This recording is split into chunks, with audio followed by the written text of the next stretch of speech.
ఈ రోజున నేను నమ్మిన కాన్సెప్ట్ అంటే నేను ఒక సినిమా చేస్తున్నానంటే ఇతను ఏదైనా డిఫరెంట్ గా చేస్తాడు, ఏదైనా కొత్తగా ట్రై చేస్తాడు అని అంటారు అందరూ. ఆ పేరు నిలబెట్టుకోవడానికి ఈ కాన్సెప్ట్ ఒప్పుకున్నాను. ఈ రోజున మీరందరూ ఈ సక్సెస్ ఇచ్చినందుకు, ఈ మౌత్ టాక్ నేను ఎక్కడ విన్నా చాలా బాగుంది అని అంటున్నారు. నాకు చాలా చాలా హ్యాపీగా ఉంది. నేను థియేటర్స్ కి వెళ్ళాను, కొన్ని థియేటర్స్ కి. వాళ్ళందరూ కూడా అసలు ఆది ఎంటర్టైన్మెంట్ కావచ్చు, బ్రహ్మాజీ గారిది, శక్లక్ శంకర్ది అసలు ఇంటర్వెల్ ట్విస్ట్ అయితే చాలా బాగుందని అంటున్నారు.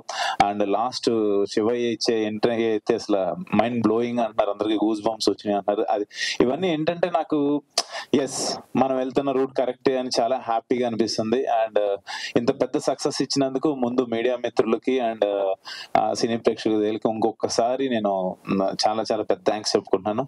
And coming to my team అండి, నాతో యాక్ట్ చేసిన ఆర్టిస్టులు అందరూ చాలా ఇష్టంగా, అంటే ప్రతి సినిమా చేస్తారు, ఈ సినిమా ఆ శివుడు ఆజ్ఞ లేనిది చేయమైనా కుట్టదు అంటారు కాబట్టి శివం భజే అనే సినిమాకి ప్రతి ఆర్టిస్ట్, ఈవెన్ హైపరాది కావచ్చు, అయ్యప్ప శర్మ గారు కావచ్చు, మురళీ శర్మ గారు కావచ్చు, తులసమ్మ కావచ్చు, అందరూ హీరోయిన్ దిగాంగన కావచ్చు, అర్బాజ్ ఖాన్ గారు కావచ్చు, ఇనయ కావచ్చు, అందరూ ఏంటంటే చాలా ఇష్టంగా చేశారు. కాన్సెప్ట్ చాలా కొత్తగా ఉంది, ఇది చేద్దాం, బాగా చేద్దాం అని చెప్పి అందరూ ఒకరికొకరు మాట్లాడుకొని డిస్కస్ చేసి చేశారు. ఇవాళ ఇక్కడ అందరూ లేరు, అవైలబుల్ లేరు, షూట్స్ లో ఉన్నారు. అందరి తరపున మీ అందరికి థ్యాంక్స్ చెప్పమన్నారు. వాళ్ళందరి తరపున కూడా ఇంకొకసారి మీ అందరికి థ్యాంక్స్ చెప్పుకున్నాను. అండ్ టెక్నికల్ టీమ్ కి వస్తే, డార్లింగ్ సాహి సురేష్ గారితో నేను ఆల్రెడీ రాజ్ గారి 1 వర్క్ చేశాను, 3 వర్క్ చేశాను. ఇప్పుడు శివం భజే సినిమా మళ్ళీ మన కాంబినేషన్ లో ఇంకో సక్సెస్ ఇచ్చినందుకు thank you so much darling. చెయ్యొద్దు, నువ్వు తెలియాలి కదా, అసలు మాట్లాడట్లేదు. Thank you so much. And darling, చోటా డార్లింగ్, నేను ఎప్పుడు చోటా డార్లింగ్ అని పిలుచుకుంటా. నీకు ఎప్పటికి రుణపడిపో ఉంటాను డార్లింగ్ నేనైతే. అంటే ఎంత అంటే అప్సర్ గారు ఇందాడు అన్నట్టు, మా డైరెక్టర్ అన్నట్టు, ఈ క్రాఫ్ట్ ఆ క్రాఫ్ట్ అని కాదు, నేను ఎడిటర్ని, నేను ఇంతేను కాదు, ప్రతి దాంట్లో ఇన్వాల్వ్ అయ్యి ఆ శివయే చేయించాడు అన్నట్టుగా, శివుడే మా పక్క నుండి ఈ సినిమా చేయించాడని నేనైతే ఫీల్ అవుతున్నాను. అలాగే జరిగింది. పక్క నుండి ప్రతి దాంట్లో ఇన్పుట్స్ తీసుకుంటూ అందరం కలిసి ఒక టీం వర్క్ చేసి నీ టేబుల్ మీద నుంచి కత్తిరలే వస్తాయి అన్ని. కాబట్టి నువ్వు దగ్గరుండి ఇంత సపోర్ట్ చేసినందుకు నేను ఎప్పటికీ మర్చిపోను darling. Thank you so much. అదే చెప్తున్నా, ఇంకా పనుల లిస్ట్ చెప్తే అయిపోద్ది. So thank you so much darling. Co producer card కూడా ఇవ్వచ్చు అంటున్నారు మా ప్రొడ్యూసర్ గారు. సో అంటే నాట్ ఓన్లీ టెక్నికల్ గా క్రియేటివ్ పార్ట్ కదా, అన్నిట్లోనూ తనంటూ ఈ సినిమా బాగుండాలి, ఈ కాన్సెప్ట్ బాగుంది, కొత్తగా ఉంది, ఏదైనా చెయ్యాలని చెప్పి ట్రై చేశారు. నాకు అది చాలా చాలా బాగా నచ్చింది. ఎప్పుడు పక్క నుండి నేను ఎప్పుడన్నా కొంచెం లోగా ఉన్నా, డార్లింగ్ ఏం చాలా బాగుంటుంది సినిమా అని చెప్పి నాకు ఎప్పుడు సపోర్ట్ చేసినందుకు thank you darling. Thank you so much. And మా శివేంద్ర డార్లింగ్ గురించి చెప్పాలి. మా ఊడికి సిగ్గు, నాకు కూడా వచ్చేస్తుంది సిగ్గు ఎక్కువ. ఏం లేదు, నాకు చాలా ఇష్టమైన, అంటే ఎన్నో ఇయర్స్ నుంచి ఒక అసోసియేట్ డిఓపి నుంచి ఆయన ఎంత హార్డ్ వర్క్ చేసి ఈ స్టేజ్కి వచ్చాడో నాకు తెలుసు. ఎప్పుడు వెళ్ళినా ఆ చిరునవ్వే, ఎప్పుడు ఆ నవ్వే. ఒకసారి గట్టిగా నవ్వుతారు కదా మీరు. అది నాకు చాలా ఇష్టం. ఈ సినిమా గురించి నేను అడగగానే, ఇంతకు ముందు ఒక సినిమా చేద్దాం అనుకున్నాం, ఆయన హనుమాన్ తర్వాత ఈ సినిమా ఒప్పుకున్నందుకు really thank you so much. ఈ కాన్సెప్ట్ నమ్మి సార్ చాలా బాగుంది అని చెప్పి ఫస్ట్ నమ్మి ఈ రోజు ఇంత విజువల్స్ రావడానికి కారణం థ్యాంక్ యూ. నువ్వు లేకపోతే అసలు సినిమా ఊహించుకోవడానికి భయం నాకు. నేను చాలా సార్లు చెప్పాను ప్రొడ్యూసర్ గారికి కూడా, డైరెక్టర్ గారు ఇద్దరు నా దగ్గరికి వచ్చినప్పుడు, సార్ ఫస్ట్ నాకు కాదు సార్ అడ్వాన్స్ ఇవ్వాల్సింది, శివేంద్ర గారికి ఇవ్వండి, ఆ శివయ్య చెప్పాడని చెప్పి శివేంద్ర గారి దగ్గర పంపించగానే కథ ఒప్పుకొని కథ చాలా బాగుందని నేను చేస్తానని చెప్పి చేశారు. Thank you so much darling. Thank you so much. And Purnachari గారు సార్, ఆ 21 రోజులు మీతో ఉపవాసం ఉండి ఆ శివయ్య చేయించాడనే మాటకి నిజంగా ఈ రోజున రమ్ రమ్ ఈశ్వరం పాట కావచ్చు, ఆది శివ అంతం శివ అనే పాట కావచ్చు, అసలు ట్రాన్స్ ఆ శివతత్వం గురించి మీరు రాసిన విధానం అద్భుతం. నిజంగా మీరు నాకు పరిచయం లేదు, ఒకసారి మా ఆఫీస్ లో కలిసాం. ఫెల్ట్ లైక్ అది ఏమో మనం అనుకుంటే కాదు, ఈ సినిమానే నా దగ్గరికి శివయ్య తీసుకొచ్చాడని నేను నమ్మాను కాబట్టి ప్రతిదీ ఆయనే చేస్తున్నాడు అని అనుకున్నాను పక్క నుండి. ఈ రోజున మీరు మీ పాటలకి మీరు రాసిన దానికి నిజంగా హ్యాట్స్ ఆఫ్ అండి. Thank you so much. Dance చేస్తారు ఆయన. ఈ స్టేజ్ కాదు. డన్. తర్వాత నా brother, my lovely brother Vikas Badisa ఇక్కడ లేడు. హిడింబా సినిమాతో తను నేను ఇక్కడ లాంచ్ చేశాను. అందరూ ఆ రోజు కూడా తన గురించి చాలా బాగా మాట్లాడారు. తను తమన్ దగ్గర వర్క్ చేశారు, డిఎస్పి గారి దగ్గర one of the best keyboard player గా ఉన్నారు.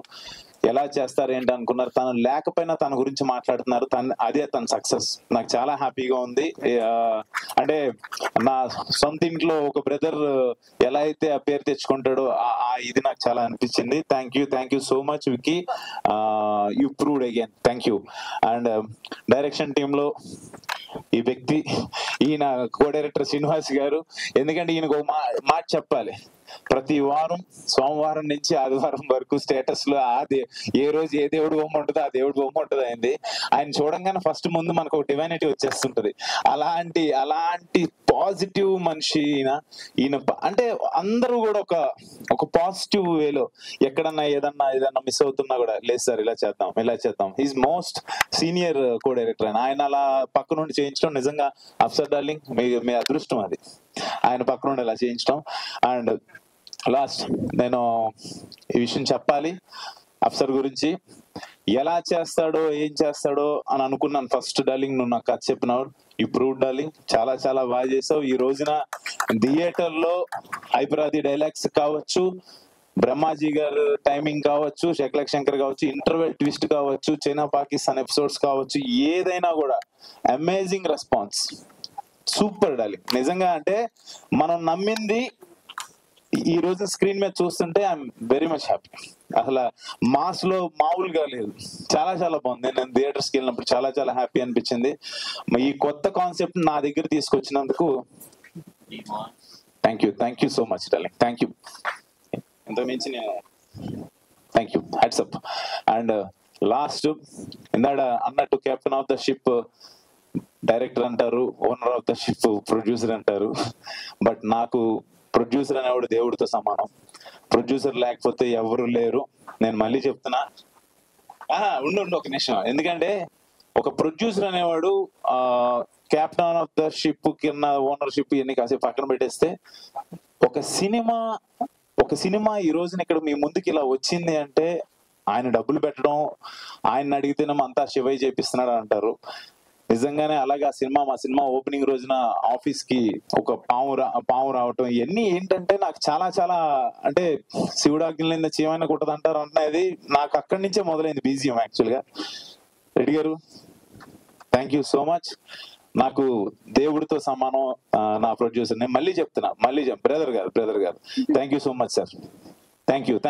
ఎందుకంటే చెప్పాలి, నేను ఈయన పేరు మహేశ్వర్ రెడ్డి. నేను మొదట్లోనే చెప్పాను శివుడు నా దగ్గర పంపించాడని. ఆయన పేరుతోనే వచ్చినందుకు నేను ఇంతకించి ఏం చేసుకోగలను మీకు. Thank you so much. అంటే ఎన్ని సినిమాలు నేను చేసినా ఈ శివం భజ అనే మూవీ నా కెరీర్ లో ఎప్పటికీ గుర్తుండిపోతుంది. బికాస్ ఆ త్రిశూలం పట్టుకొని నేను కూర్చున్నా కూడా, శివలింగం ముందుకు నుంచున్నా, లేకపోతే ఏదున్నా కూడా ఆ శివుడు తత్వంలో ఉన్న ఆ ఎలిమెంట్స్ నేను పట్టుకుని ఉన్నానంటే, ఆ శివం భజ టైటిల్ నా ముందుందంటే that's only because of Maheshwar Reddy garu. Thank you so much sir. మనం మళ్ళీ ఇలాంటి మంచి కాన్సెప్ట్స్ తోనే వస్తాం. డెఫినెట్ గా ఎప్పుడు కొత్తదనాన్ని మన ప్రేక్షక దేవులు ఎప్పుడు మనల్ని ఎంకరేజ్ చేస్తారు. Thank you so much sir. Thank you once again. మా సినిమాని ఈ రోజున ఇంత సక్సెస్ చేసినందుకు మళ్ళీ థ్యాంక్స్ చెప్పుకుంటున్నాను. మీరందరూ మౌత్ టాక్ తో ఇంకా పెద్ద సక్సెస్ చేయాలని చెప్పి మనస్ఫూర్తి కోరుకున్నాను. Thank you. గీతమ్మ సారీ, నీ గురించి చెప్పలేదు. ఫస్ట్ డే వెళ్ళి నా సినిమా చూసి పేరెంట్స్ తో వెళ్ళి చూసినందుకు ఇంకా హ్యాపీగా ఉంది. Thank you. Fantastic job. మీరు సినిమా చూసిన వాళ్ళు ఎవరన్నా ఉంటే స్పాయిలర్స్ వేసేస్తున్నారు, ప్లీజ్ అదొక్కటి చేయకండి. ఆయన ఎంతో కష్టపడి కథ రాసుకున్నాడు, ఈయన ఎంతో ఇష్టపడి శివయ్య చేయమని చెప్పి ప్రొడ్యూస్ చేశారు. మీరు కథను రివ్యూస్ లో ఎలా రాస్తున్నారంటే స్టార్టింగ్ నుంచి చివరి వరకు సీన్ తో సహా, ట్విస్ట్ తో సహా, లాస్ట్ క్లైమాక్స్ లో సీన్ వెళ్ళేది కూడా రాసేస్తున్నారు. అది కరెక్ట్ కాదు. మీరు ఏదైనా మంచి కథ రాస్తే నాకు వచ్చి చెప్పండి, నేను వింటా. ఇలాంటి చేయకండి దయచేసి. మరీ దారుణం అది. మీరు చూడండి, నచ్చిందని చెప్పండి, నచ్చకపోతే నచ్చలేదని చెప్పండి. చిరంజీవి గారే చెప్పారు, చెడు చెవిలో చెప్పండి, మంచి మైక్ లో చెప్పమని. నేను చెప్పేదే ఉంది, కానీ రాయొద్దు. మొత్తం కథ చెప్పేస్తున్నారు, ఇంటర్వెల్ ట్విస్ట్ తో సహా చెప్పేస్తున్నారు. Yes, dogs concept. నిన్నేదో ఎవరో పంపించారు థియేటర్ నుంచి బయటకు వస్తున్న ఆడియన్స్ ని, నెక్స్ట్ ఏంటండి, అక్కడ ఏంటండి, ఇక్కడ ఏంటండి, వాళ్ళు చెప్పట్లే బాబు, వీళ్ళు చెప్పిచ్చేస్తున్నారు. అది ఏంటో నాకు అర్థం కావట్లే. అంటే ట్విస్టులు రివీల్ చేస్తే మనం మన ఇంట్లో మన పిల్లలకో ఎవరికైనా సర్ప్రైజ్ షాకింగ్ ఏదైనా ఇవ్వాలని ఒక గిఫ్ట్ తెస్తాం. సర్ప్రైజ్ ముందే చెప్పేస్తే ఏముంటది, సినిమాలో ఏముండదు. కాబట్టి ప్లీజ్ ఇది నా రిక్వెస్ట్, మీరు తప్పుగా అనుకోవద్దు, అర్థం చేసుకుంటారు అనుకుంటున్నాను. Thank you so much. Thank you so much. కానీ ఈ స్పీచ్ లో నాకు అల్టిమేట్ గా కుక్కల మీద ఎలా చేసాం, కాలభైరవ స్వామి ఏంటి అని అది చెప్పుకోవచ్చు, అవి మాట్లాడుకోవచ్చు. సో నా ఉద్దేశం అది. ప్లీజ్ అంటే మంచి ఏదైతే సర్ప్రైజింగ్ ఎలిమెంట్స్ ఉన్నాయో బయటికి చెప్పేస్తే రైట్ రేపొద్దున చెప్పకూడదు అని నా రిక్వెస్ట్. అది కావాలని చేయరు వాళ్ళు, చెప్పేస్తుంటారు, అది చేయకూడదు అనేది అంతే నా ఉద్దేశం. Thank you so much. కావాలని చేసినా కావాలని చేయకపోయినా అలాంటివి మాత్రం చేయకండి. కాస్త సినిమా థియేటర్ లో ఉంది కాబట్టి జనాలు ఆ ట్విస్ట్